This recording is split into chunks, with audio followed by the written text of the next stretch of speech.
All right.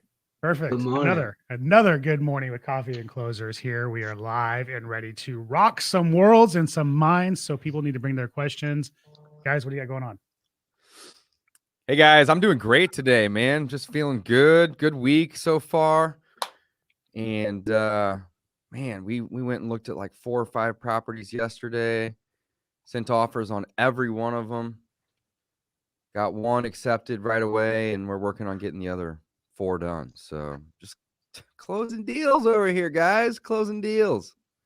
Well, okay, let me ask you a question. Let me ask you a question before you jump over to Gavin, because you made a comment here about you looked at 4 or 5 properties, you made an offer on every one of them. Do you send the offers out after you look at them, or do you try to control the process and make the offer there when you're with the seller?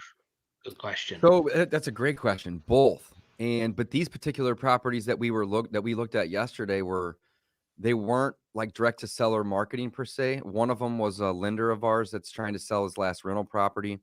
And the other 3 or 4 that we looked at were basically like pocket listings and or properties from other wholesalers. So in that case, we want to go look at them first. Right. If it's direct to seller and there's not another party involved, we always want to get a contract signed that's contingent upon walkthrough and verifying all the information that we have gotten over the phone, essentially. So, Don, that's a great question. I prefer to have a contract on a property before I go look at it. I mean, that's just preferred. Mm-hmm. It just eliminates a lot of time, right? Well, and we're doing something very similar. Go ahead. Yeah. How many properties do you buy that are direct to seller yourself, or are you buying from another wholesaler?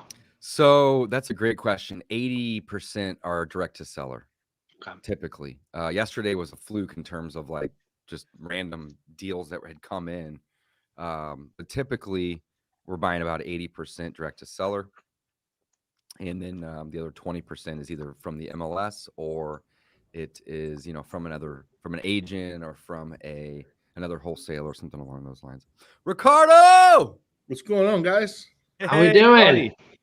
Good. I had to restart this thing, man. You know how that goes. It's all good. We're happy to have you. Welcome and good morning. No, I appreciate you guys. Honored to be hanging out with you guys, Hey, we're happy to have you, man. We're happy to have you. I know the guys got a bunch of questions for you. I know I do too. You were listening in on us a second ago before you joined about investor lift. Let's talk about that for a minute. Secret's out, right? There's no secret anymore. So I'm just curious to hear your take on it and how long you've been using it for. And it sounds like it's bringing you tons of success because you're in the SMS game pretty heavy right now too, right? Yeah. So we, man, I was just playing with that thing, adding all the properties that we didn't add. But that thing is a game changer, bro. It's a really cool piece of software. And right now they're having some difficulties with delivering emails, okay? And you didn't hear that from me, but I know because I got 40-some properties under contract and we're sending hundreds of thousands of emails. And I had to reach out to them and say, hey, guys, I'm not getting much feedback. So, but just that God mode feature they have where you can see all the buyers around a property is insane, man. And yeah, that's a really cool feature. Yeah. And then the cartel mode, you get to access all of the buyers from the cartel members. Are you guys on cartel or pro? No, I'm just on the pro. I'm on the pro. I think Costa's on cartel. He wouldn't have anything else. I'm waiting to get set up on cartel. Yeah. Okay. So the cartel, you have all of the buyers we got right now, like 2.3 million in there. It's a shared buyers list pretty much. Yeah.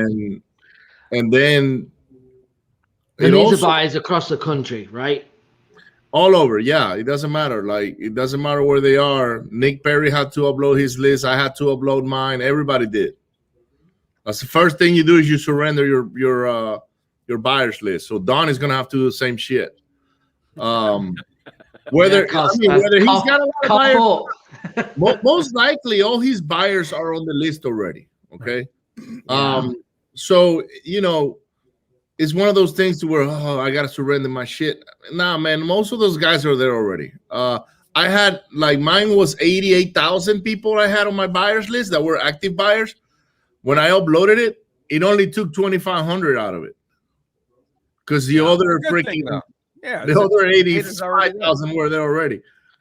Yeah. But I think that the important thing is, though, as well on that mode is that you're actually then, okay, one is active buyers, but then you actually select, right, the buyers that you've actually done deals with, that you vouch for, that you kind of do that extra code to say, hey, this is a legit guy, this is a legit buyer we do business with. So you're actually getting that section as well, rather than just a buyer's list. That's correct. And we also have a snake mode now, which is if we spot a snake, it's called blacklisted. We can mark them as blacklisted. That way they don't get your blast. So we just went to Tulum for like a week, and we did a round table on what was working, what wasn't working, that kind of deal. And man, they're coming up with a lot of new features from that meeting, and these guys implement pretty fast. So they're gonna have a new section that I came up with, because I got a lot of friends that are making, I don't know, $25,000 to $100,000 a month, so they don't qualify necessarily for cartel mode. And then they don't want to be on the pro, because pro is like, fuck, man, that I don't get the buyer. So they're gonna come up with a new version called I think it's Cartel Max. That's the name I came up with. And if you are anywhere from 50 to 100 grand, then you can get on the Cartel Max, but you have to be sponsored by a cartel boss. And the idea is that the cartel boss needs to help that guy reach $250,000 in revenue every month. And then they're gonna get a modified buyers list. Like I think it's up to 1 million buyers. And another thing we're doing now is that we are going to be texting all the buyers that we have there. That way we can get them vetted. So we're qualifying the buyers. We're running a texting campaign to 1 million buyers, basically. And they're doing it with me, because they know I'm the one that knows how to get all these text messages out. So we're doing it together, and we're texting like 1 million buyers in the next few weeks. And we need to jump over to that, but I feel like we've come in at 100 mile an hour here. So Ricardo, who's Ricardo? Ricardo, where Dodges threw us in here at like cartel mode. Like, who's Ricardo? Where are you living? What are you doing? Man, who are you? You mentioned that. Bring us back to reality. I didn't even know we were live, bro. Oh yeah, we've been live. Deal. We were live before you got on. That's how we roll. I'm a real estate investor out of Houston, Texas. I started fixing and flipping back in 2008. Became a landlord by necessity, because I couldn't flip the houses back then. Like, nobody will get a loan, so I had to keep them as rentals. And I mean, long story short, man, I built a portfolio of rentals, and I got rid of it because I found out I didn't like being a landlord, actually. And I've had up to 100 rentals at some point. I only have like 3 now. So that tells you how much I like being a landlord. But now I'm just focusing on wholesaling, just a wholesaling operation nationwide. So how many, you said you had 40 properties under contract right now? We have more. We have probably 44, something like that. And this is a nationwide, or is this local to Houston? Nationwide, man. We left Houston a long time ago. In Houston, so in the surrounding areas, we may have 10 or something like that, but most of these properties are all over. We go, I think we're going as far right now as New Mexico, to the west, and to the east we're in like I don't even know what we got, man. I can tell you, but yeah, it's all over. Like Tennessee, we picked up something in Missouri. Yesterday, we picked up a few all over Texas. We're pretty much in, Odessa, San Antonio, Houston, Dallas. But yeah, we're everywhere now. And right in Louisiana, we're hammering Louisiana right now, big time. So, yeah, we're all over. I have a quick question, something that you said here, and this is going to back up to our conversation last week. So I'm going to beat Dave up a little here. Obviously, you had 100 properties. Now you have 3, I think you just said. So we had this very conversation last week. I couldn't think of anything worse of having 100 properties, and Dave wants 150 properties. So, like, we're on 2 different things. But from a guy that's had 100 and now 3, like. Obviously, you hate being a landlord, but why? Like, what are some of them experiences of people that have that vision of Dave, that want 100 doors or 200 doors or whatever? Why didn't it work for you? Yeah, so I'm a firm believer. If you're gonna go for 100 doors, might as well go multifamily because they're only one location, easier to manage. It's just more of a complex deal to get yourself into, right? But once you figure the deal, it's not that hard because you can syndicate the money. The loans are fairly easy to get as long as you're getting a good deal. The problem with having 100 doors separate is that it creates a logistic nightmare. So yeah, you can have a property man. Guys, let me close the door real quick. I'll be right back. Yeah, you're good. I'm interested to hear his take on this. Yeah, exactly. And then I want to hear yours because I think this is important. Absolutely. And then it creates a logistic nightmare, man. So you can say, okay, I'm going to give them all to a property manager, right? And then what the property manager does is they still bring you the problem. They still say, hey, man, we got to fix the toilet. By the way, it's $500. Or we got to fix the plumbing, by the way. And sometimes they do it. If you give them the power to go fix it, they'll fix it, and then they'll send you the bill. And they said, hey, I spent $4,500 in fixing this sewage line that was backing up. And you're like, what? $4,500? Oh, my God, I could have gotten somebody to go do something cheaper, right? So you magnify that times 20, 30 calls a week. You literally have to hire somebody just to manage the property manager, unless you become a property manager yourself, which is what I did. For me at the time was easy because I was flipping a lot of houses. So anything that broke, I could get some of my guys from my rehabs and send them there.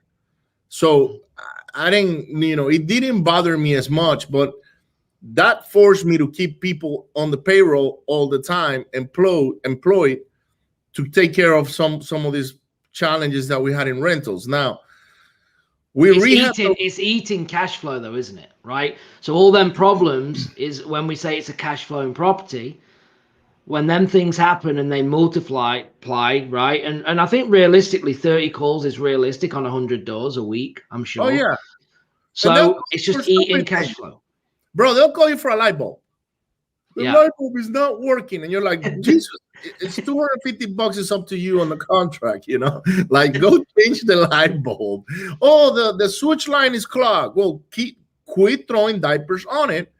I mean, these are real calls. Like I still get those calls. So, now I'm not against it, by the way. Like if it fulfills your dream of having all these doors and all that, by all means do it, right? But you gotta have some people, managing those things because it's just a lot of work. It's a lot of properties, especially if you got them in different areas, and I don't think it's really that scalable, man, unless you're a bank. Like if you're owner financing them out where now the calls go away, but then you lose all the write-offs, you lose all the appreciation, depreciation and all that. You keep the cash flow. But a lot of those good things that real estate investors enjoy by being able to hold on to assets, they go away. So that's why I only keep a few now. It's like a necessary evil for me. And then everything else I got is owner financed out. That way I get the cash flow, but I don't have to look after toilets and ACs and things of that nature. And I still buy, man. Like if I get a good property, to me, buying a rental property is like, setting myself up for success in the future for another deal, because the property is going to go up. If I get into a cash flow crunch for some reason, like we all do, then I can deal that property out, and now I just get money in. So, I'm not opposed to owning property. I just don't want to have a lot of rentals, houses. I don't mind maybe multifamilies or storages, things of that nature for the cash flow purpose. But man, having 100 properties is really you got to set up a company just for that, just to manage that and keep people employed, and that way the headaches are not as hard. Yeah, Dave, what do you think? Oh, I totally agree, 100%. So how are you getting around it? How's your vision? I like those problems. We just have systems in place. So our property manager is in the people business, not the property business. We made that very clear to him from the get-go. And Ricardo's exactly right. You have to have somebody that's going to manage the property manager, which we do. And then you have to, in our case, we have rehabs going on, right? We have a couple crews. They're not very big crews, but a couple guys on each crew, and we got a couple of them. And when maintenance comes in, the property manager is the people. He's the people business. So he handles the people. He handles the tickets. He handles the calls. And then those come to us. And then from there, we send one of our guys out. So you have to have that to be able to do it the way we do it, right? Where we have somebody that manages him, and then we have somebody that manages the properties. So when the tickets come over, we send one of our guys. We essentially pull them off of a project, send them over to the property to do the maintenance. And then from there, what we do is we then send the invoice to him, and he pays it. That way, there's not conflicting accounting going on. All the accounting, he's collecting 100% of the money, and he's paying out 100% of the bills. So even when we get a bill mailed to us, we send it to him, and we say, hey, you need to start receiving this mail. Or, by the way, here's a bill. I'm not paying it. You need to pay that for us, right? So it's just systems. Once you get the system in place, it's not necessarily a difficult thing. Now, setting the systems up are time-consuming, and you're going to have people fall in and out of the process that you're going to have to replace. But to me, I'm in the property business. He's in the people business. So he just handles leasing and communication. Anything that has to do with the property at all, he is not ordering a contractor to go out and then mark those services up and not manage that person. It's internal. So there's a big... Are these contractors working for you full time? Are you paying them hourly? Some are W-2, some are 1099. But basically, yeah, they are, it might not even be like a guy that's like W-2. It could just be like a GC of mine. We have a couple like third-party GCs, right? And we'll essentially call them in on a turnover, right? The property manager may charge $3,500. My GC guy may charge me $1,500 or $1,800, right? So it's right. Whenever you're controlling those expenses, it's going to be a lot better. But again, it's just systems. But it still isn't. But I think the thing is, though, is that it's still an expense, isn't it? Right. So you talk about 1,800. It was 35, 1,800. But if your property's only cash flowing 300-400 a month, 500 a month, I mean, you've just lost 3.5 months. No, not at all, because we'll have a deposit for 15, 18, 2,000 $2,000, right? So if the property costs $1,800 to turn over, then the tenant gets back $200. They don't get back the difference. If it's more than that, we bill them for it. And if they don't pay it, then it goes to collections. And then it's going to get garnished. Like, this is a business. We're not doing freebies for anybody. So, yeah, I get your perspective. Like, yeah. No, I like it. I'm just trying to pick it apart. Oh, no, I love it. This is great. Like, we bring in 20 grand in cash flow. Well, yeah, some months you're going to have an air conditioner go out or a roof that's leaking. And you're going to essentially have to, go spend 4 or 6 grand of that, right? Yeah. But really, though, you're not really getting 20 grand in cash flow. You're getting 20 grand deposited in your account. If you run off of your spreadsheets and you factor in vacancies and you factor in maintenance. So I think there's a misconception between people collecting a lot of money and then having to spend some of it and thinking, oh, this is eating up my cash flow. No, that's not the way it works. Cash flow is after all expenses. Yeah. So what are you allowing? What's the calculation? It's reducing the amount of cash flow that you're receiving until that goes negative, which can happen if you have 1 or 5 or even 10 properties. But when you have, I got 51 of them right now. I had 87 last year. So didn't have 100 like Ricardo, but I'm going to be there soon, buddy. I'm coming. Trust me, I'm not even proud of that number. Like, The only reason I did it at the time, I was trying to compete with another guy to see who had more. That was it, bro. It was an Isn't that funny how this works in this business like that? But the point that I'm trying to make though is the more you have, the easier it becomes.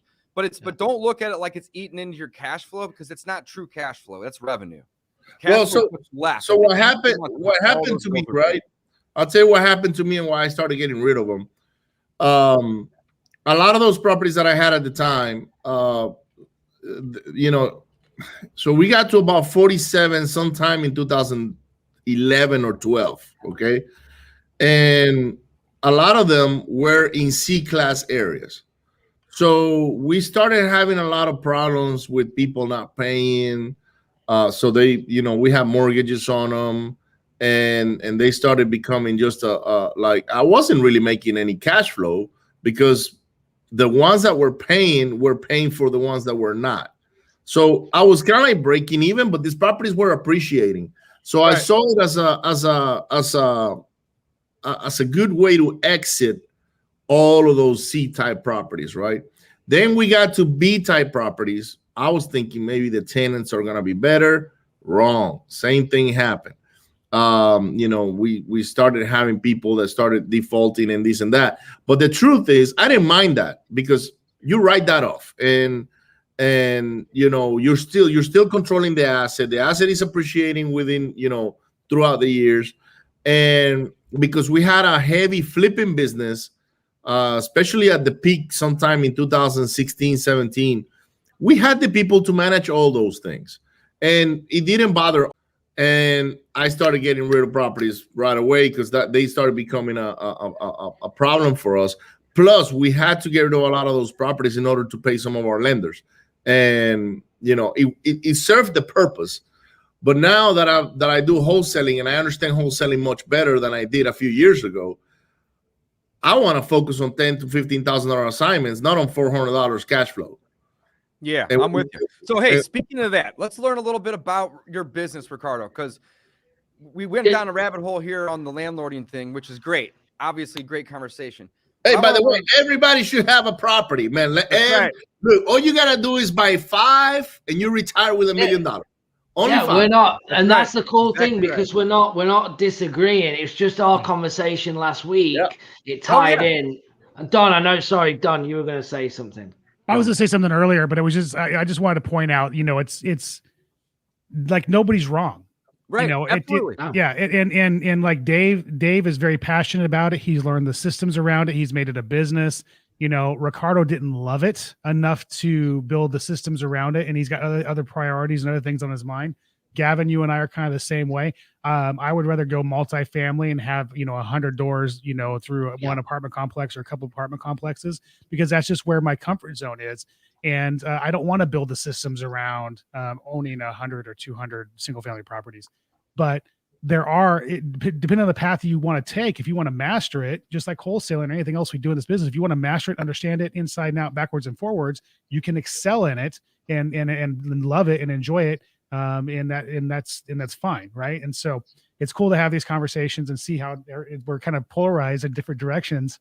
But I love Dave's passion around what his goal, what he's doing, and I love the fact, like, he's people, the managers in the people business, like, he's identified what works, and that's super, super cool. I want to point that out, because regardless of whatever path you take when you're listening to this in your business, whether it's wholesale or fix and flip or buy and hold or creative finance or whatever, you got to understand it. You got to love it. Be passionate about it. Don't go down a road just because somebody said they're going down that road. Like Ricardo said, he's trying to keep up with somebody, and then build systems around it so that you don't want to drink bleach every day, that you actually enjoy what you're doing. And that's an important takeaway. That's 100% right there, Don. Like, and the truth is, when this other guy, and he's still my friend, and he got a lot of properties, but this other guy, he was in the business of selling loans. So for him, having a bunch of guys becoming landlords with hundreds of properties was a very good thing, right? So my problem is I bought into his dream. You were racing his dream, not yours. I mean, he lured me into becoming a landlord, like having $50,000, $60,000 in cash flow, passive income, and all of these, and depreciation. And he's a great sales guy. And the other thing is, there was a little bit of competition because we were marketing in the same areas, and I would show up at a house. By the time I was buying all the acquisitions, I did it myself. I was showing up at a house, and he would show up. He had a lot more money than I did, and every single time we started a bidding war, as soon as I went through my threshold, I was like, man, I can't pay more than what it is right now. I just ran up the bill for him for like $10,000 more, and I just turned around and laughed because he did have bigger pockets. And I saw him one day and said, hey, Blake, you know all those properties you won against me, right? And he's like, man, if you did the math, I made you pay at least over $200,000 more than you were supposed to, just because your ego got on the way. But I was buying into his dream, right? And to me, that was a mistake. I was younger. I didn't really know what being a landlord was, and I just went for it and did it. But now I'm like, it was a great experience. Don't get me wrong, but that's not really what I want my future to be like. Yeah. No, that's really, really good. Ricardo, tell us about your business. I want to learn more about these 10 to 15K assignments. That sounds like that's the new goal for you at this point. It's not 100 houses or 2 million properties or any of that. It's wholesaling. I want to learn about your team. I want to learn about your marketing methods, and I want to learn about just the basic general operation that you got going on over there. Right. Can I ask one thing really quick? We do need to transition into that. So guys, if you're listening and watching, if you're on the platform of Facebook or YouTube, can you give us a like, drop your comments in, and share the post? We want to get on as many eyes as we can. What we're about to transition into, Ricardo is the man in terms of marketing when it comes to text messaging.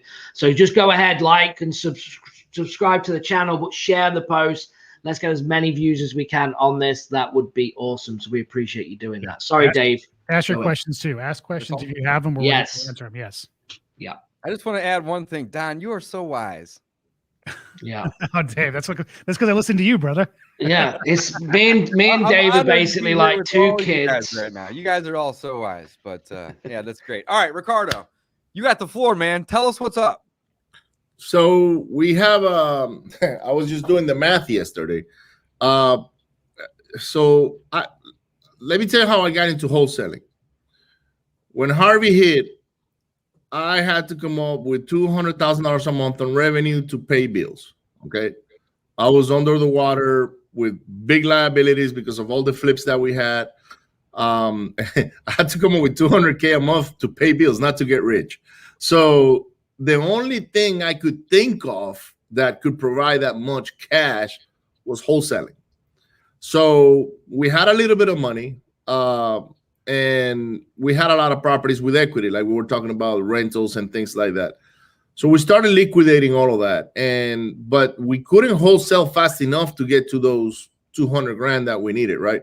So in a period of like 18 months, we were just building a wholesaling operation with mailers. That's all I did, mailers, specifically yellow letters.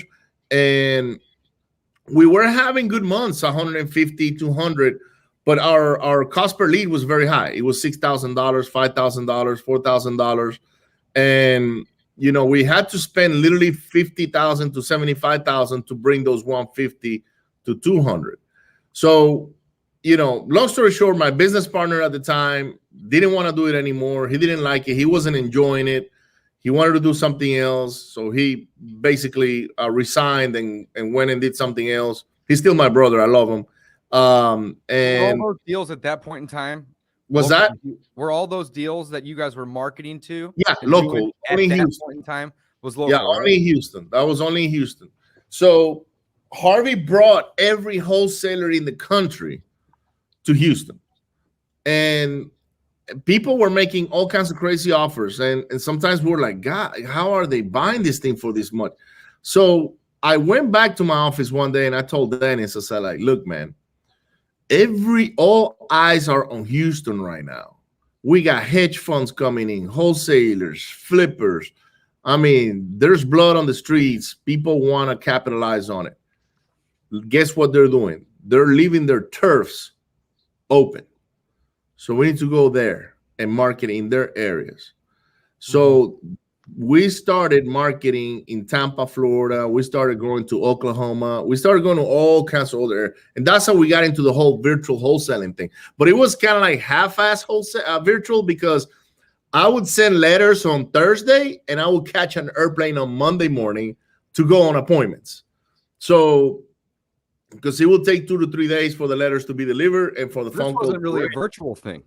It wasn't, but it was half. On an airplane after I do marketing and just go. Yeah, so we were picking up. So it was kind of like half and half, right? Because we were doing all this marketing ahead of time, but then I'll go there, I'll lock them all up, put them on their contract, put them at title, come back to Houston and sell them that way, and organize sellers to go through, buyers to go through the properties and all that. So, but it was a hustle, and we were just trying to, we were in reactive mode, and Dennis got tired of that, and he's like, man, the hell with this shit, I don't want to do this no more. And I just kept on trucking, right? And trying to reinvent the wheel. Like, what can I do better? Just real quick on that, on the marketing piece, right? From what I know of you on a personal level, you don't play at marketing, right? What I mean by that is, how much marketing are you sending? We're not talking about, 200 letters a week here, right? If you're doing direct mail, I mean, what are we talking? What are we spending? How much are we sending? The highest we did was 80,000 letters in a month for a few months. So we were putting 50 to 75,000. We own our own mailing company, so we were fully integrated. I'm a firm believer that I need to own all my systems, and if I want to control the speed of the deal, okay, that's just the only reason. I used to use yellow letters out of California, and the challenge I had is that because I was putting such large orders, it will take my phone to ring for 3 weeks. And that's what made me go buy all the equipment. I said, you know what? I just put 20, 30 grand on equipment. I'll buy printers, letter inserters, the stamp posting thing. I get the software. I'll figure out how to make a yellow letter. And it took me a while to do that, but we did it. And then my friends started buying product from us at the time. But long story short, we could produce a letter and a phone call. It was 3 or 4 days later. So we were controlling that process. But even by us controlling the process and the cost per acquisition was still high. Because the one company making big dollars on mailers is the United States Postal Service. I mean, it's 50 some cents a postage, right? So, man, I was trying to figure out how to drop this cost down. And I was still having 20, 30 properties under contract on my own, but it was costing me too much money to do that. And at some point I said, man, the liability is too high. I don't know how long I can sustain this. If I don't have a few closings next month, I don't even know if I'm going to have the money to continue to do the following month. And that's how we transitioned into cold calling. Now, cold calling dropped the price per acquisition drastically, but I wanted to scale it. Everything I do, I really wanted to scale. I don't want to do it half-assed. I'm not satisfied with just a couple of properties under contract. It makes me scared. Like I'm trying to run away from being poor as far as I can, right? So, I want to do it big. And when I started doing the math for cold calling, I realized I needed a dialer per person. Then I needed a person to do the dialing. And let's just throw a quick math. A dialer is $100 to $120. If you really want to have a floor with 20 people, now you're looking at $2,000 to $2,500 in dialers. And then let's say you're paying $4 an hour in the Philippines or Nicaragua or whatever. So that's 4 times 20. Now you're paying $80 an hour times 40 hours a week. That's $3,200 a week on people dialing, right? So now your overhead goes to almost $20,000 for dialing, and you have not bought the data yet. You got to feed a lot of data to 20 people, right? So you're looking at, I don't know, 500,000 records or something like that for all these 20 people to dial. That's a lot of money. So, we did the dialing thing. We had like 5 or 6 cold callers. We were getting properties, but I wasn't satisfied. So I hired a friend of mine to build me a texting platform. And I said, look, man, I think the way I can scale this thing is by texting, because the other thing that I realized is when you call, your rejections are on the phone, and you're hearing that over and over again, and you can get tired of it, and you need a break. Really quick. Right. But when you text, if somebody's rejecting you, you just don't respond to that text. You go to the next one. Yeah, it's faster. It's faster. And texting is the number one way of communicating for human beings today in the planet. Isn't that wild? It's crazy. So, like, if I'm going to call Dawn, and I've done this. Hey, Dawn, are you available? No, I'm having dinner with my kids right now, or my wife. I'll call you later. All right. But you text before you call. So I figured that if I can get my hands on a platform where I could use for texting, I was going to have a lot more success. And man, I was not wrong. Let's talk about it, Len. So let's break that down, though, because the crazy thing is the way I run the business is I kind of run everything lean, right? I look at everything profit, right? It's not volume. It's not how do I send out 80,000 mailers, like all of that. I'm about profit. How much can I make? How much can I keep? Right? That's how I run the business. Quality is where you focus on. Okay. And then, but when I talk to you and you're like, oh yeah, I'm sending 30, 40,000 texts a day. And it literally blows my mind. Right. Because I'm like, you've still got to be pumping a lot of money into data and a lot of money into skip tracing, right? To do that. So I want you to talk about that. And then I want you to talk about is where we're headed in the texting market. I mean, it's the topic of the real estate game right now. Look, texting will die. There's no doubts about that, okay? Texting has got cancer right now. We just don't know how long the cancer, we don't know if it's terminal in 1 month or terminal in a year, but that cancer is there. Like, it's already being spotted by the doctors, okay? So, in the reality is I'm transitioning to PPC, okay? And PPC is,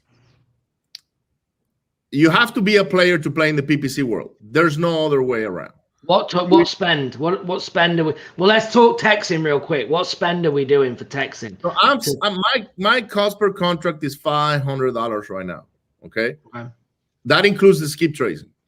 So it's very cheap. So what happens is you recycle data as well. So every month, as I collect assignments, I buy data. Okay, I download it from PropStream. I don't have any secret site where I go and pull this data from. I just go on PropStream. I download 25 to 50,000 records per month, and then that's what I buy on skip tracing. But right now, this month, I'm buying data for like February next year, because I already bought all the data until December and January. So whatever I'm buying this month is coming for the following year, okay? That's a great picture, by the way. Isn't that a great picture? Yeah, we had a great time that day, man. And yeah, we got to see some crazy people dancing on that club upstairs. That was a great time. So my cost per contract is $500. I allocate 30% of my assignment to data, okay, and marketing, basically. So it's kind of hard to put an ad spend right now on what I spend every month, because I'm buying data today that I'm going to use in February, March next year. Okay. So I'm setting my marketing campaign so far ahead to where I know I have a healthy business moving forward. And I'm being proactive about it, okay? Now, if I can text the data at that time because the texting is dead, then I'm going to have to call that data, okay? Right. And you can still call. I mean, call will not go away. And trust me, even if you just got to pick up your phone and dial number by number, you're good. And all you got to do is find some cheap labor that you can do that with. But the truth is, PPC is the way to go, because it's harder for people to play on the PPC world. Number one, you have to learn how to do that thing right. That's the key. Learning how to do the PPC correct. You have to learn how to manage it correctly. Then you have to learn how much money you can put on it, and then you have to have the ability to convert. Yeah. And do you believe, though, with PPC that you have to go nationwide or multiple states to keep the cost down? You do, to keep the cost down. Yeah. Because you'll get eaten alive otherwise if you go local. I did this in the past, and like everything, I'm gonna figure this shit out on my own or whatever, right? And I hired a guy, And the guy went and did the PPC campaign, man. He spent $10,000 so fast that I almost had a heart attack, dude. I was like, oh my God, dude, what do you do? Stop. And he's like, what? What are you talking about, man? Dude, it took 3 days and you spent 10 grand. I can't go a month of this. You're going to break me. So, not knowing what I was doing, I highly suggest if anybody wants to learn, they got to go to Nick Perry or Cody, Geary. Those are the guys that I think are the best when it comes to these kind of things. And even Sean Terry. But, in the PPC game, it's so expensive for the cost of entry that it weeds all the bullshit out. So the guys that are doing PPC, those are the guys that are very serious in this game. And actually, in Investor Lift, most of the cartel members are doing PPC. I'm probably the only one that's not doing PPC right now. So, and maybe Don, because he's coming up now. And so, but it just takes, it's more expensive. So, it leaves the other guys. The thing is, though, from a marketing standpoint, and we can talk about this in text messaging as well, is that we're only talking about a lead gen, right? But then you have to have a process to what you're doing. Like you have, for right now, you're doing texting. You've got to, well, what does it look like? How many people are texting? Who's on acquisition? Who's closing these things, right? Perfect. So, great question. So, my lead generation is all done in Venezuela now. That's where I have my texting center. Okay, they all work from home. I have like 12 people working on my team. They don't all text. Okay, I only have like 4 or 5 texting. We text for buyers just like we text for sellers. So 2 of those guys are texting for sellers. 2 of those guys are texting for buyers. As a matter of fact, as of 2 days ago, I stopped them from texting for sellers because we have so many contracts that I need to kind of like go full blown ahead on texting for buyers right now. So my team is texting for buyer. So I have 4 guys or 4 girls. They're all girls texting for buyers at the moment. And then the rest of the team there, they do like IT stuff. They set up all of our systems. They handle our integrations. Slack, Zapier, our CRM, Investor Lift, anything that's software related is handled by a couple of people there. And then I have a couple of other girls that are doing all my social media. So I'm investing a lot of money onto that right now. They're pumping all the content, they're pumping all the videos, chopping off all my videos that are out there, putting them on Instagram, 9 yards. So in Venezuela, I think I got 12 people now, 10 to 12. I know we just had 2 more that started. I was doing acquisitions in these positions here in Houston, but something that I just learned is that I don't want to have both in the same spot. So Houston now is just a hub for dispos. So my office here now, we just sell houses here in Houston. We don't do any acquisitions whatsoever. And we're opening a new office in Miami, Florida this week where we have 4 acquisitions guys. These are closers. So our texters are trained to do kind of like junior acquisitions. So they pre-qualify the sellers. And when they send a lead to one of our closers, it's just a matter of how much you want and, getting on board on the process of putting it on the contract. So how many text messages on average before it goes over to get a phone call? Man, it's probably about 10, maybe 10 to 20. 15. Yeah, it's like 10 to 20. And I can tell you right now, I can just open my platform. I just wondered. I just think I'm only asking these questions because 1, I want to know, and 2, I think people are going to be thinking the same things maybe. For buyers is about 5 or 6. Hey, are you a buyer? Yes. Are you buying in the area? Boom, boom, boom. They send the email, bam, done, right? But for sellers, you have to create that trust, that rapport. So there's a little bit more conversation going by text message. And so the texter preps the seller for a phone call. The job of texting is to get you to a phone call, period. Yeah. So, period. And don't trust me, we got all marketing, really, in my opinion, all of it is to get to the phone call. Even if they fill out a form on your website. Hey, bro, look, we got houses under contract only by text. And that was a mistake but it was a mistake because it was somebody trolling us. Like, you know, yeah, you show up to a property with the buyer and the property doesn't even exist. Right. Well, no, we've closed one via text, and it was one of our highest assignment fees in the Bay Area yet. And we went through the entire process and didn't even talk to the seller till the day before closing. So it can be done. It can be done. Absolutely. I highly suggest you get on the phone, because what happened to us was, and this has happened in multiple occasions now. We went to properties, knocked on the door.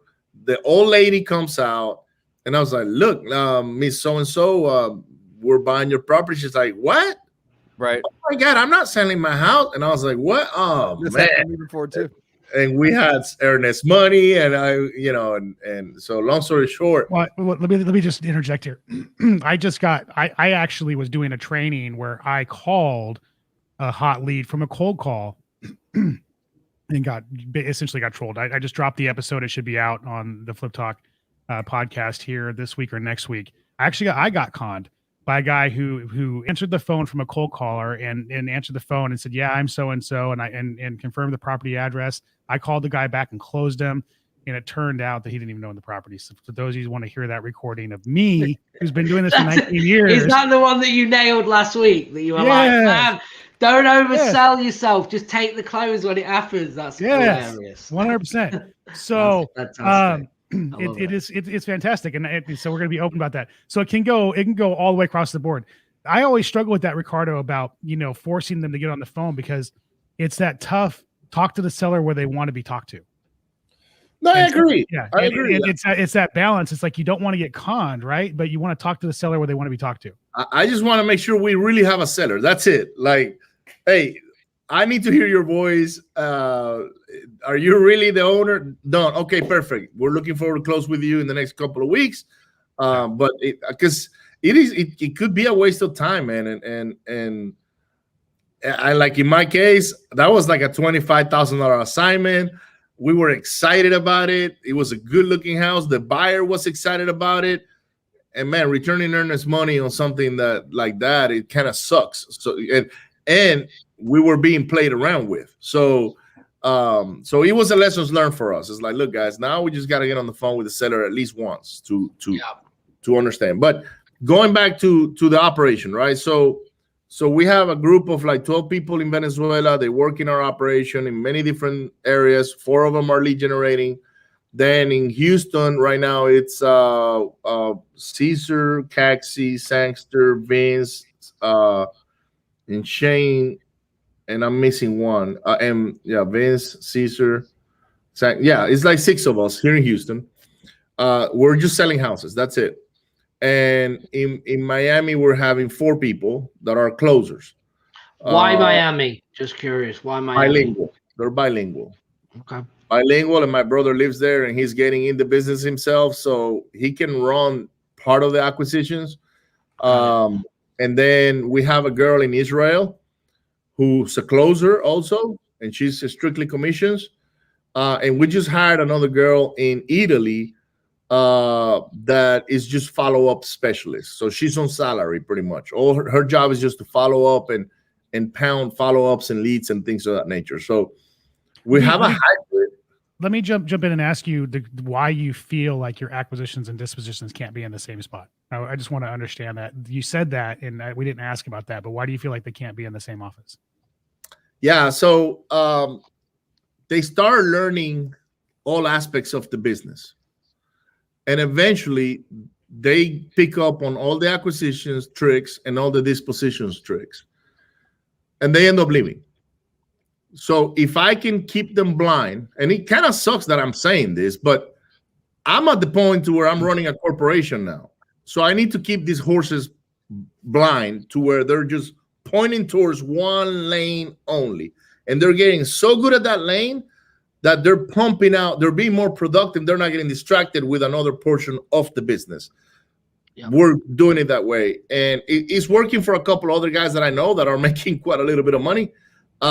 So I just decided to adopt that model and try it. And so I haven't proved it, but I will try it. And I think we'll be more productive when we focus on one lane only in each location. So my lead generation it never stops. That thing is just pumping deals leads all the time, because that's their only focus. So we also have 45 properties under contract right now, and our goal is to get to 100 by the end of the year per month.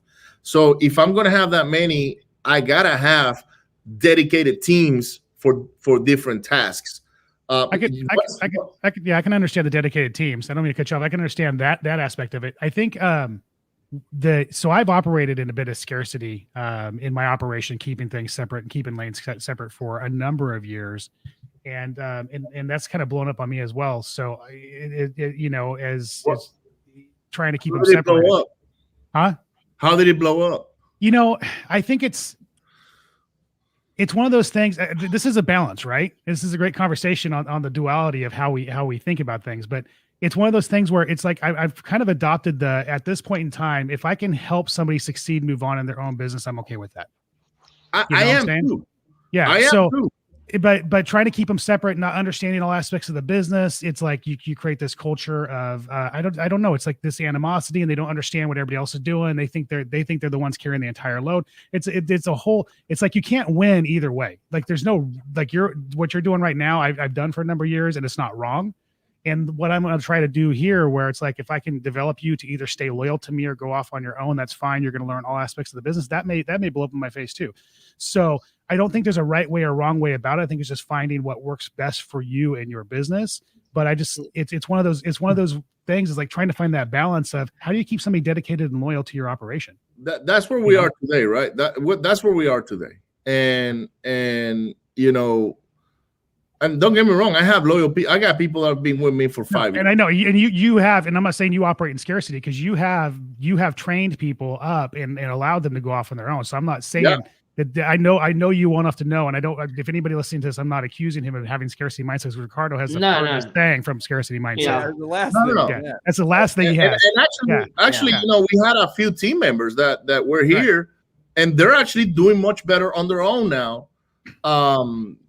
Than they were with us, but they're wholesaling now. They're throwing their own money on marketing. They're taking their own risk, and they're still JVing with us, which is the beautiful thing. So, we don't let, like, when somebody lives here, it's very hard for them to burn a bridge unless they steal data or something from us, like a contract or something like that. Other than that, we always leave the doors open, right? But what I think is happening to us right now, Don, is that this is the first time we gotten that many properties under contract. By the way, we have almost $700,000 or $800,000 to collect, and we're not closing fast enough.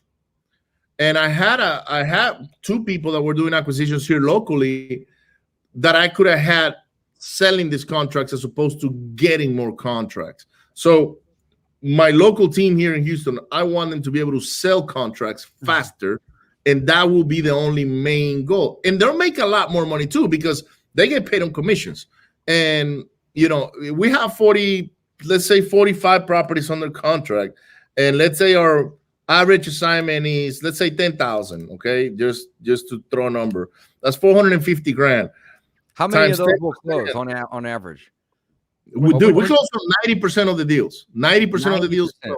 Wow. Yeah, we don't lock up. We don't lock up stuff above like market. Like we don't just lock up anything. We got to make sure it's a deal.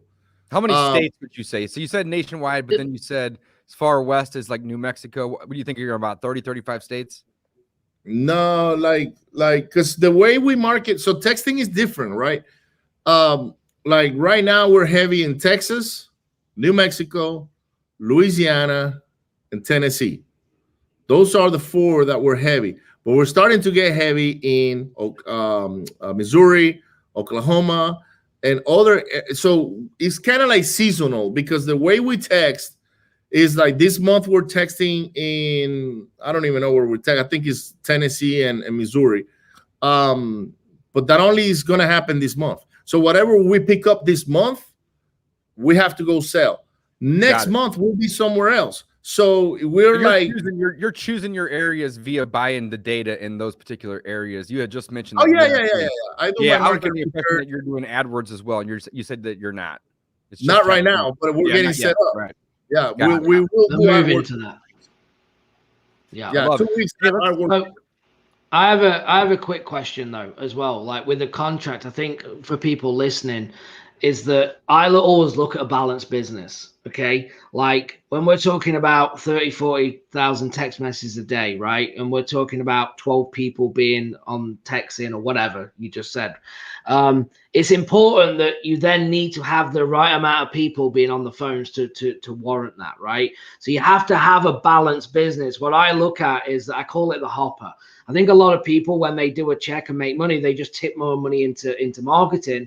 But that doesn't always make sense if you've not loaded the back end to be able to handle it, right? No. So I think anyone listening to this needs to understand that you have a system where you have 4 or 5 on dispo, you have 4 or 5 on acquisition, which allows you to spend the money on marketing to deliver that whole process. The truth is, right now, I got more leads that I can handle. I got leads sitting on my CRM right now that haven't been called. I'll close because them I for don't have send it to you. Get down on the phone. Start making calls, guys. We got a couple of good closers here. So that's where we got a couple of girls overseas now, right? So therefore, the way I think, Ricardo, this is just me, which means then that you could be more profitable. So you should be holding back marketing more to get that ratio better. So we do it. It's like an accordion, man. It's like right now we like I said, we stopped marketing. I hired 2 new people that are getting on the follow-ups. They're getting on closings. We got 4 new guys coming in Miami. So right now I'm not marketing for new leads. I don't have to. All I gotta do is sell contracts. Once these guys are up to par, then we'll turn it on again. I lost like 4 guys in the last 30 days as well. So they went and did their own thing. They're now wholesaling on their own. One of them thought I was gonna pay him a salary so he could come here and learn. So those kind of things, those guys transitioned out. And now I found myself in a spot where I said, you know what? My dispo guys, this is just going to be an operation in Houston now. Acquisitions is going to Florida, and that's how I'm going to keep it. Because I realized that my lead generation a hub is working perfect. That thing is not failing at all. That's their main. So I said, okay, if that's working perfect, because that's the only thing they do, then this is what I need to do. Is I need to break my business down in 3 parts, to where one is dispos, one is acquisitions, the other one is lead generation, and everything kind of like works. That's what happens when you grow bigger, right? If you're doing 1 or 2 deals a month, then you don't need any of that stuff. You can probably just do that on your own. But now that we're getting to more volume, then we have to break it down. Yeah. I love it. Dave, so we hit some questions. I know there's quite a few questions. Let's open it up for a little Q&A, guys. There's been a couple questions that I want to get through here, and then if anybody has anything else that they want to ask in the meantime, now's the time. All right, so let's see here. We had Chris that had asked about international team. Where are you finding your team, Ricardo? You have a team, it sounds like, in multiple different places. Yeah, you said Italy and Venezuela, maybe. You got Venezuela, So I Miami. grew up in Venezuela, right? I grew up in Venezuela, so for me, it's easy to find people there that are they got good English. Chris Arnold, shout out to Chris, man. So I find my team members in Venezuela. I have 2 leaders, Carla and Carlos, and they're the ones in charge of finding the talent, and they handle them. They negotiate rates, the whole 9 yards. So they're the leaders of my team there. They've been with me for quite a few years now. So your team's helping you find team members, it sounds like. Absolutely, man. And they get paid for it too. So I incentivize them to go find good people. So if they find good people, then they get a cut, on bonuses and things of that nature. So and then social media, people write me all the time on social media, like I'm very active on Instagram and Facebook now, and they send me messages like, hey, I want to learn from you, or how can I work with you, or is there anything that I can do for you? And there was this one girl, man, she's a closer. She's in Israel. Her name is Adith. She's one of our acquisitions girls now. And she hunted me down. Literally, like she found my email, sent me an email. She found my phone number, sent me a text message. I was like, oh, yeah, this girl is hot. This is what I want somebody to This is what I want on an acquisitions team. And we had a Zoom call, and she's like, Ricardo, I want to be on your team. I don't care what it takes. And I said, you're hired. Like there was, I didn't have any questions for her. You know, she closed me basically. And now she's going through a training to get onboarded on the team. But she's a closer. She closed me. And definitely social media, man. You got to put yourself out there. If you're not putting yourself out there, you're missing out. I love it. All right. Next question. Bernard says, how do you plan out your data purchases? What type of data are you buying and how much are you going through in a month? You had already said PropStream earlier. Are you buying data from anywhere else? No, PropStream only. I got the highest tier. Basically, I can download a lot of data, and sometimes I don't even use it. Sometimes I don't even use it all, man. Yeah, sure. You know, like sometimes I forget. I don't do it because we got so much data ahead of time. I keep tracing with my own company, REI Stacked. To me, I think is the number one type tier data that I can get my hands on. And man, we got our data is pretty freaking good. So we buy an average. The minimum will be 10,000 records. That's the bare minimum. We've bought all the way to 100,000 in 1 month. We probably have now 1 million to 1.5 million records. And the beautiful thing about data is you can market to it multiple times. That's so right. You pay for it up front. Is the hardest part is paying for it up front. And then you get to reuse it in 6 months or a year when you hit that list again. So a lot of the markets that we're hitting right now is data that we're retargeting. So I'm very specific with what I buy and how I buy it, and then every month when I buy something new, I don't buy the same data in like, let's say I do high equity, guys. I'm a 70% high equity type guy. I want to go for the stuff that's got a lot of meat on the bone. Houses built prior to 1979, 3.2s. I do the 2.1s as well. 10 to 20 year ownership. And I don't care if they're owner occupied, because those owners are looking to move as well. And they're already tired of the property. They own it for that long.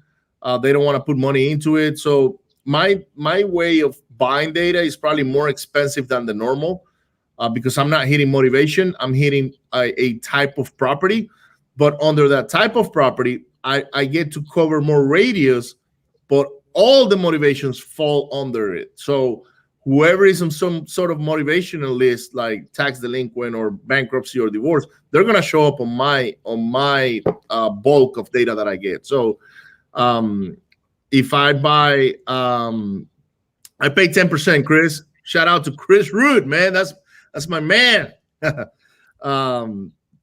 So Chris is the man. Yeah. He's a mobile home freaking mogul.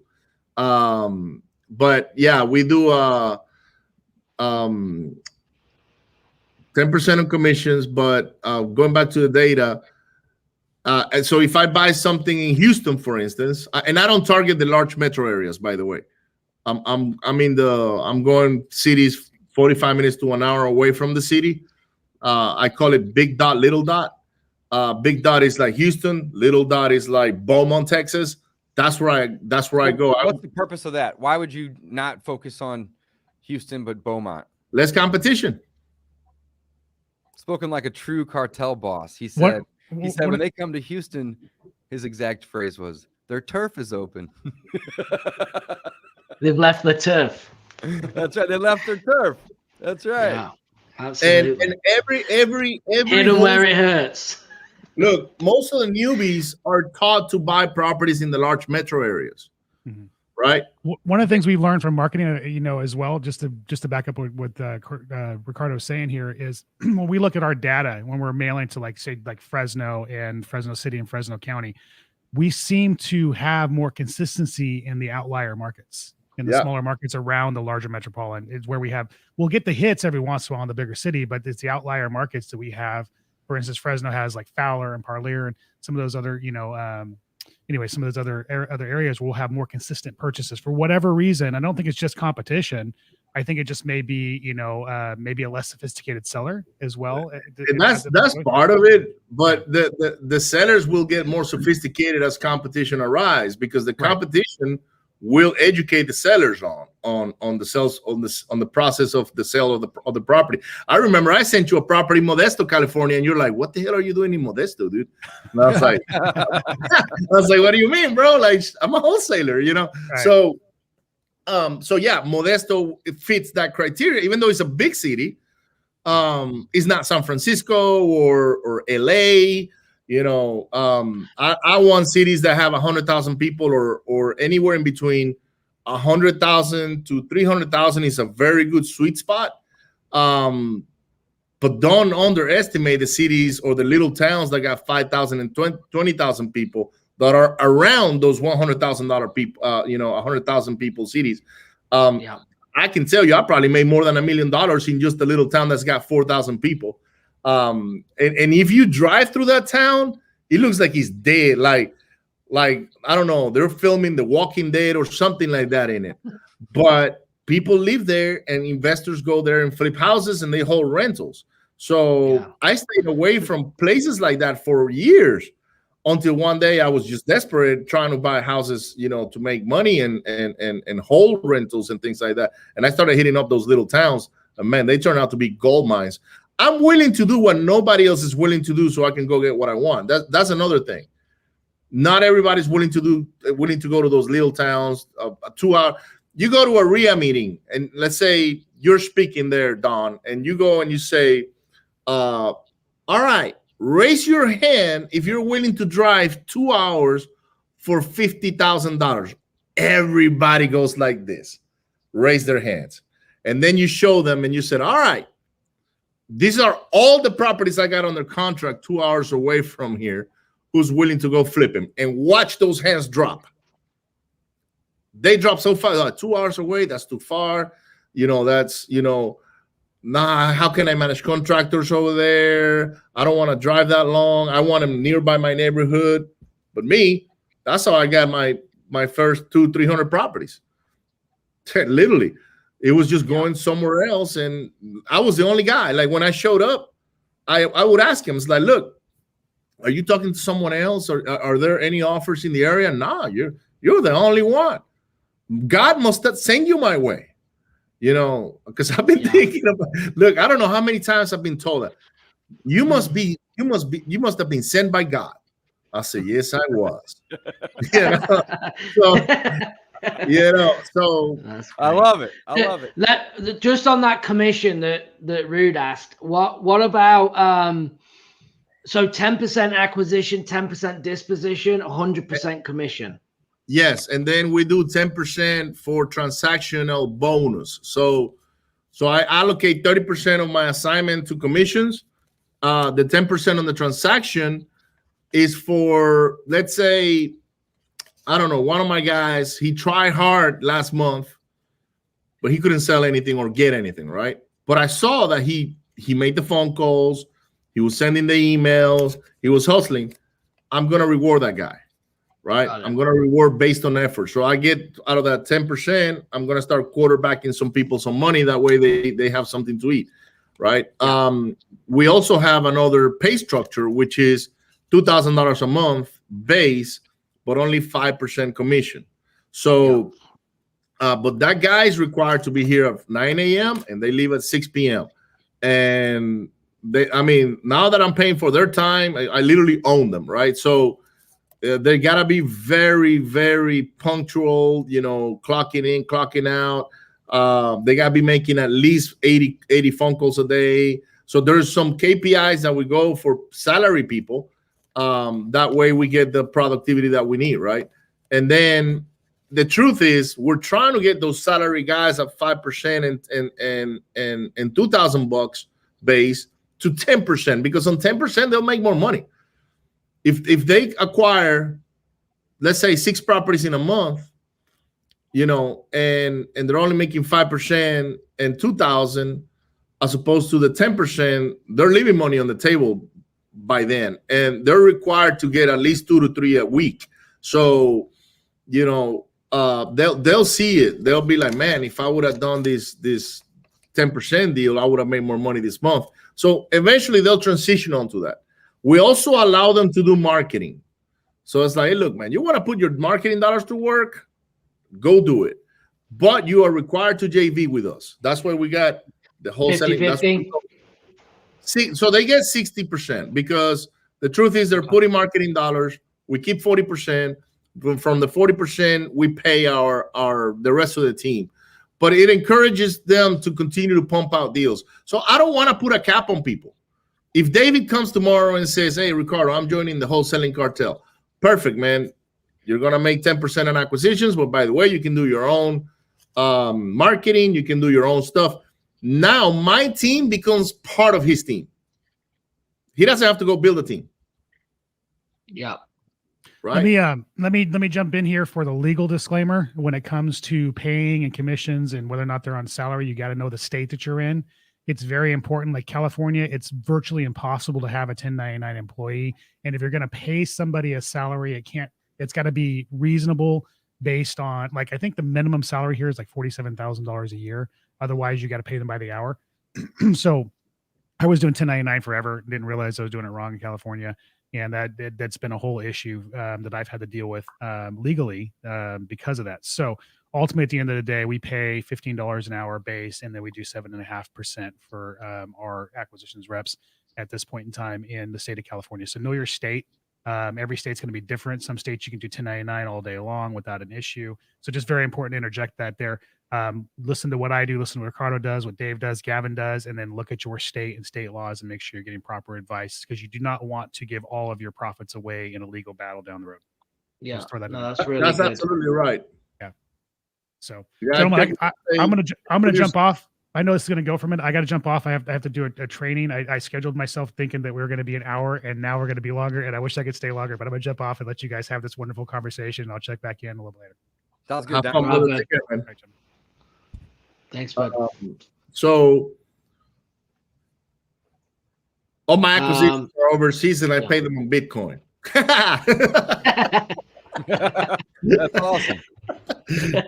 That's funny. Yeah, love it. No, but that's true. You got to check with your local town, your local CPA, and all your regulations. Right, what works in Texas might not necessarily work in Georgia or Missouri or California. So that was a good point by Don, man. Yeah. Well, hey, Matt Smith asked, how small of a town? And earlier you had mentioned you made about $1 million roughly in these small towns. What's too small? Man, so I don't think anything. Go on. So let's say you have a town with 5,000 people. That's very small, right? But what is driving the economy on that town? That's what you got to look at. Right.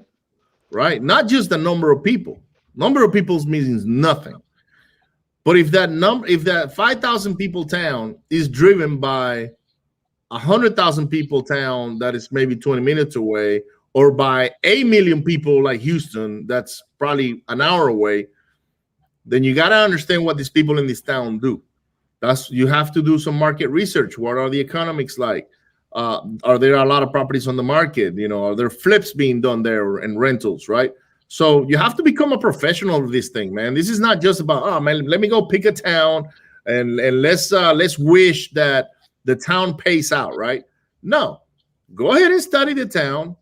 Make sure that you know the economics. What are the demographics, right? And I'm not trying to be racist here, but if I find a town where all people are black, I want to make sure there is a black guy talking to them on my team. Yeah, absolutely. If I find a town that's all KKK people, I want to make sure that my acquisitions guy's got a white hoodie on it and he's talking to them. Right? Yeah, just make them as like the people that they're calling on. Common sense, man. It's common sense. Yeah, so you obviously are killing it with that mindset and that philosophy in Miami, because there's a lot of bilingual individuals, or just individuals, bilingual on your team, of course, right? But you may have individuals that don't speak English there, right? Still in America. But you're in Miami, a lot of Cubans, a lot of Mexicans, a lot of Hispanics in general. So that's we target El Paso a lot, right? El Paso, Texas. Yeah, a lot of Spanish. Man, that's all Spanish speakers. Yeah, I have a few clients. I tell you this, we got a contract over another company in Indiana. I don't know what the other company name was. I didn't really get into it.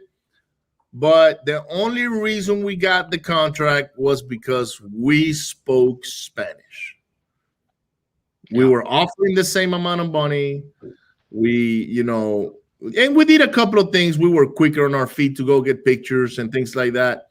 I called my boy Osvaldo Rascon in El Paso, and he went in there, took the pictures, took the contract. I mean, we went far and beyond to get that deal, and we ended up making like 25 grand. But that was because we were able to communicate in their language.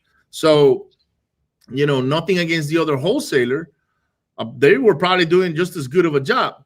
Their problem was they couldn't figure out how to get somebody in Spanish to go talk to that lady. Got it. Yeah, makes a lot of sense. That's really great good. advice. Love that. So Matt says if demand is there, go for it, and that's it. That's basically it, right? Yeah. I love that. That's awesome. Man, we wholesale a property in Georgia, actually. Paulding County. This is a little town called Dallas, Georgia. Nothing happens in Dallas, Georgia. But guess what happens? They go to work in Atlanta. Right. And flippers are not finding properties with a lot of equity in Atlanta right now because the market is hot. So prices are going up. We get a good deal, 45 minutes. And I don't think even Dallas is that far away. I've never been there, but I would say it's maybe 30 minutes to 45 minutes out there. And the guy that bought it, he's a solid buyer. Like, he's done a lot of rehabs. I think his name is Preston or something like that. And he saw it. He's like, man, that's a slam dunk.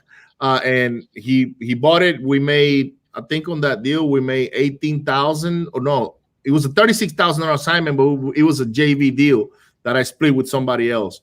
And I got the property. The other guy sold it. I love JVing, by the way. Like, if I can move the money, whole model. Let's do it, right? And it's the same thing. Like, if you look at the town itself, it might not tell you, it might not give you good indications that there's something happening there. But because the rehabbers and the landlords, they can't find good equity on properties, they're going out their way to go find these properties in those little towns. So, it's something I love preaching. I do it myself. And the deals sometimes don't move as fast. They don't move like in 3 weeks or 2 weeks. But hey, if it takes me 90 days and I can still make my money, so be it. We lock up all of our deals to a minimum of 90 days, by the way. Yeah. So Matt Smith just said people in Denver, Colorado are moving an hour and a half out to small town Fort Morgan. Town is 7,000 people. I bet there's opportunity there. There's got to be. There's always going to be opportunity. You just found me my next town in Colorado. Yeah, that's right. Keep them coming, Matt. That's right. I love Hey, Matt, do some more research, brother. I love it. Yeah, go hit it, man. Go hit it. Like, that's really what you're looking for. That's gold right there. It's like, and guess what? I don't know where the hell Fort Morgan is. I don't. It's not on my radar. Right? I know where Denver is, and I stay away from Denver because it's so expensive. Yeah. I don't like the expensive markets necessarily when I'm buying data to target it, right? But on a place like that, I may be inclined to go do it. Love it. Awesome. We had a question about, are you slow to hire and quick to hire and quick to fire? I'm both. But I'm also quick to hire. So if I see something in somebody that I like, I'm gonna hire that person. Okay. But I'll do a full disclosure. I'll say, look, man, if this doesn't work in 2 weeks, I'm gonna have to let you go. Is that okay with you? Yes. Okay. Perfect. Let's get to work. And let's go. Let's do it. Right. Yeah. Like, yeah. Look, I'm a equal opportunity type guy, man. Like, everybody deserves a chance. Now, if I see, like, I just had this girl. She has a great attitude. Had a great, she really wanted to do this. Her only impediment was that she didn't speak good English. She only spoke good Spanish. She spoke some English. And I told her, I said, look, your English is not that great, okay? And to me, I think that's a challenge. But she was so adamant about, please give me an opportunity. Let me prove it to you, that I said, let's do it. What did I do 3 months, a month later? I had to say, look, I listened to your calls with the buyers. I'm sorry, I can't have you here talking to them like that. You got to get better on your English. and unfortunately for me, I couldn't rearrange her in another position. Like she wouldn't fit a different, her personality type and all that stuff was kind of like good for that. And I had to let her go. And it was unfortunate because she had the desire, she had the willpower, she had the energy, she was consistent, she was on time. She just couldn't speak very well English. So I give a lot of people, man, an opportunity, right, to come make it right. But if it doesn't work out, it doesn't work out. And it doesn't have to be personal.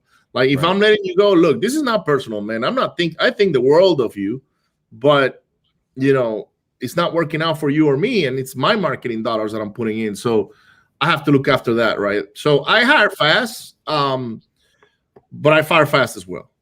Hey, let's talk a little bit about the closing coordination. Title companies, closing attorneys, different states are different things.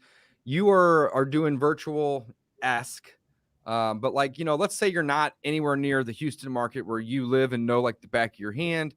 And it sounds like you also have a team and, you know, a great presence in Miami, right?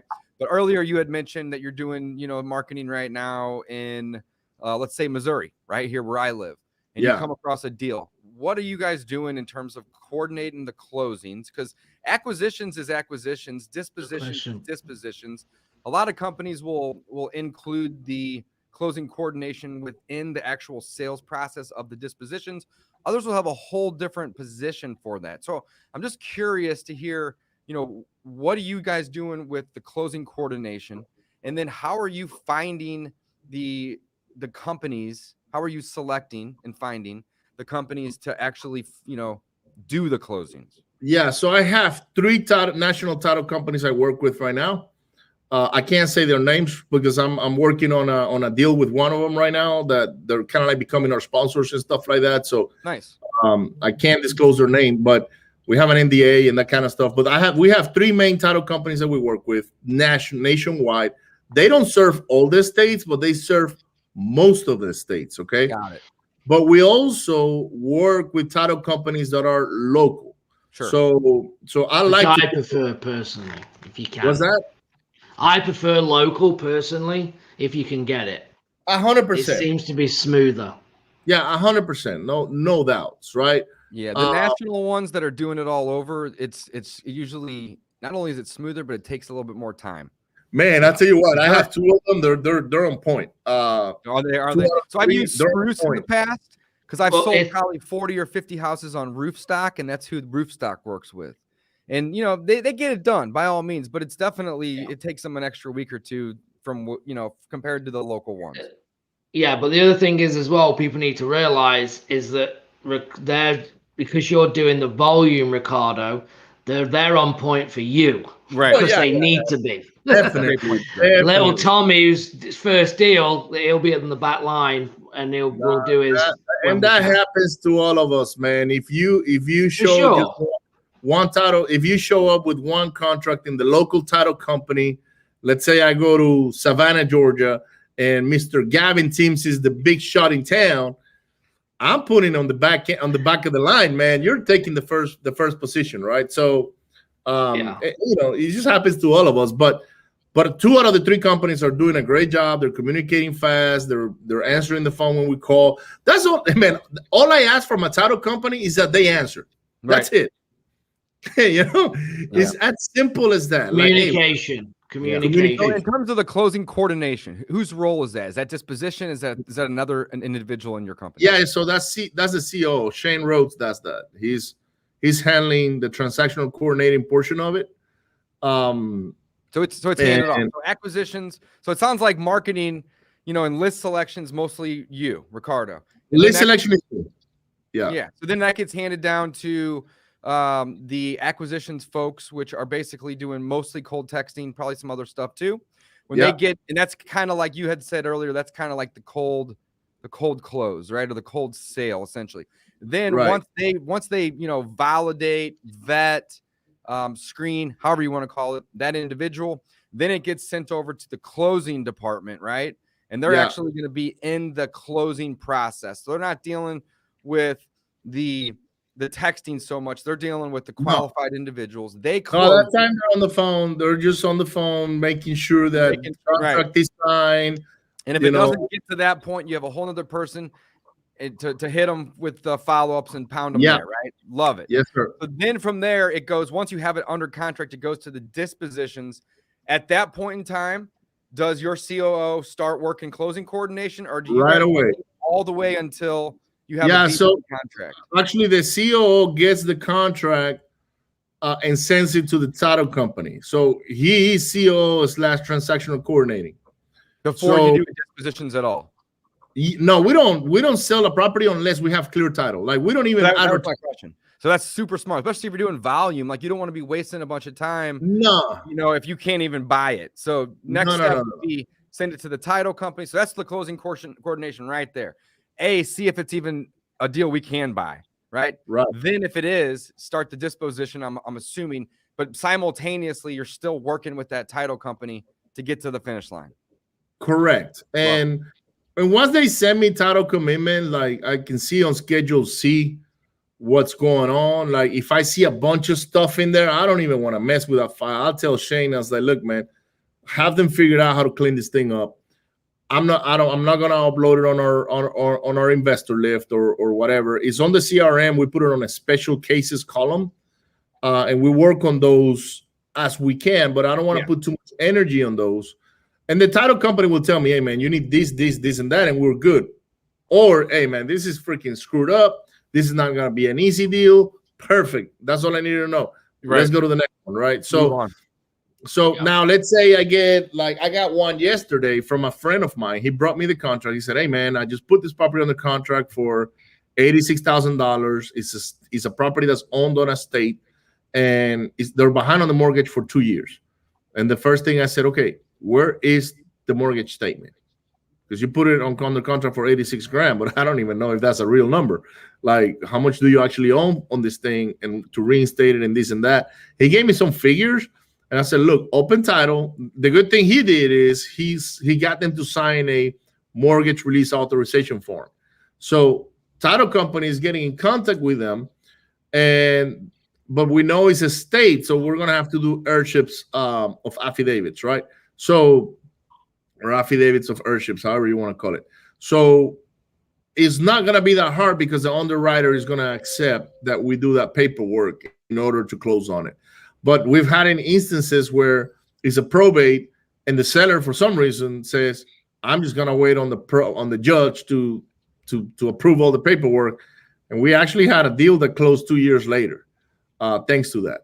So she didn't want to do affidavits, and which I don't know why, but the title company was okay with it, but she wasn't, and so a deal that to me doesn't clear title, I'm not gonna blast it to anybody because I don't want to waste my buyer's time. Yeah, got it. Awesome. I've got 1 minute, Dave. I don't know about you. Yeah, no, let's wrap it up. Ricardo, I can't thank you enough for coming on the show. It's always a pleasure talking and learning some of the stuff that you are doing. You are the real deal, my friend. So I'm honored to have you here. I'm grateful for your time. And I learned a ton. I know anybody that's listening and watching and or will listen and watching is going to learn a ton. It sounds like your goal at this point, though, is to take it to like 100 properties a month, right? Yeah. That's not rentals, though. Hey, look, let's do a disclaimer, right? Let's do a disclaimer. Gavin's always got to come in there. I love it. If you're getting 100 contracts in a month, you're probably closing 20 to 30 that month out of those 100, right? Yeah. Because people getting this, I'm doing 100 houses a month. Brother, if you're doing 100 houses a month, you got 300 contracts in your hand. Yeah, exactly. So that's what I was asking earlier. Well, that's what when you said 90%. Yeah. I mean, that's good. Like, but that's not we try and close. No, it's not. No, right. Yeah, it's right. So 70. I mean, we try and close. If we bear in mind we lock up without seeing it, we try and close 75%. But that's always down to not us. That's down to the seller that's made a bunch of stuff up, or title can't be clear, or all these things, right? So scenarios, right? We try and push for 75%, 75 or 90. It's not happening in the same month typically. You're talking. No, they don't happen in the same month. Yeah, you're 30, 40%. Like right now, we have 40 something. We're closing on like 10 or 11 this month, right? Maybe more if we can clear more title. Right. But there is a sequence to that. So for those of you out there that are listening or watching to this broadcast, if you want to be closing on 2 deals a month, you got to have 6 to 10 contracts on your hands. That will give you 2 solid closings every month.